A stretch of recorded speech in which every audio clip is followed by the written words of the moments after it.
আপনার স্ত্রীর ছবি আপনি সোশ্যাল মিডিয়ায় যখন দিবেন, বন্ধুরা নিচে লিখবেন নাইস। এই নাইসের মানে কি বুঝতেছেন আপনি? সে কি বুঝাইতে চাচ্ছে? একটু বিবেকটা খরচ করেন। একজন নারী খোলামেলাভাবে তাকে দেখে কেউ যদি বলে নাইস, এর মানে এই মহিলার সকল সৌন্দর্য পূর্ণরূপে অবলোকন করিয়া আমি মুগ্ধ তৃপ্ত হইয়া বললাম নাইস। এটা হলো নাইসের তর্জমা। আপনি এবার দেখেন তো আপনার কাছে কেমন লাগছে। নিজের পরিবারের মেয়েদের খোলামেলা পোশাকে সোশ্যাল মিডিয়াতে হোক, অফলাইনে হোক, মানুষের সামনে উপস্থাপন করার পর যারা দেখে, তারা দেখার পর তাদের মনোজগতে যে চিন্তার উদ্রেক হওয়ার কথা, সেটা আমাদের সবার জানা। এটা প্রকৃতিগতভাবে, সৃষ্টিগতভাবে এটা খুবই কমন এবং সাধারণ এবং স্বাভাবিক বিষয়। আপনি কিন্তু জানেন। কিভাবে জানেন? কারণ আপনি নিজে কি করেন, বা আপনার এরকম সিচুয়েশনে আপনার মানসিকতার অবস্থা কি হয়। আপনি চিন্তা করেন, তাহলে আপনার ফ্যামিলি মেয়েদের ব্যাপারে একই কথা হয়। যেগুলো মানুষ মনে মনে চিন্তা করে, এগুলো যে মুখে বলতে আপনি জুতা নিয়ে দৌড়াতেন, কিন্তু আপনি বুঝো না বুঝার ভান করছেন। শরীয়ত কেন পর্দার বিধান দিয়েছে?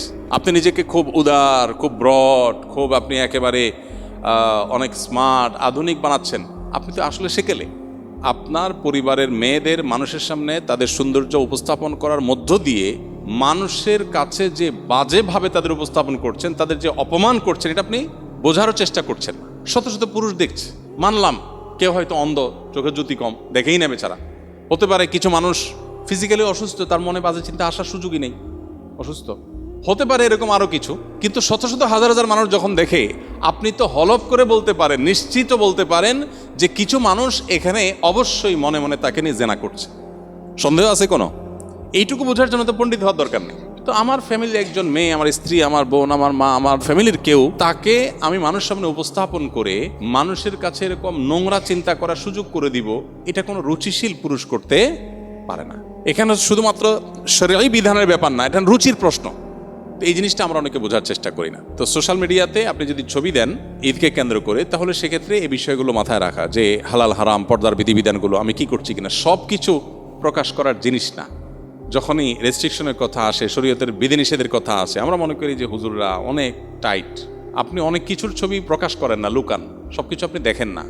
আপনিও যথেষ্ট কনজারভেটিভ অনেক ইস্যুতে, কিন্তু আল্লাহর বিধিবিধানের ভিত্তিতে যে ব্যক্তি নিজেকে নিয়ন্ত্রণ করে, আপনি তাকে নিয়ে বাজে কথা বলেন, তাকে নিয়ে আপনার মনে হয় সে অনেক কনজাস্টেড, সে অনেক সংকীর্ণ, আপনি মনে হয় অনেক উদার। মূলত আপনি উদার না, আপনি উদাসীন। আপনি উদার না, আপনি আসলে উদাসীন।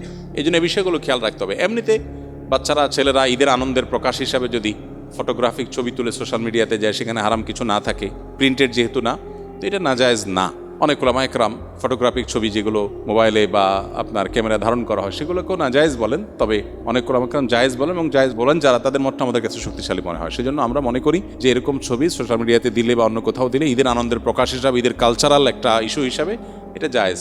তবে এখানে জামাই বউ একসাথে ঈদের জামা কাপড় পরে ছবি তুলে সোশ্যাল মিডিয়া দিয়ে দিলেন আর বললেন দোস্তরা ঈদ মুবারক, দোস্ত তো বানাচ্ছেন 5,000 ফেসবুকে।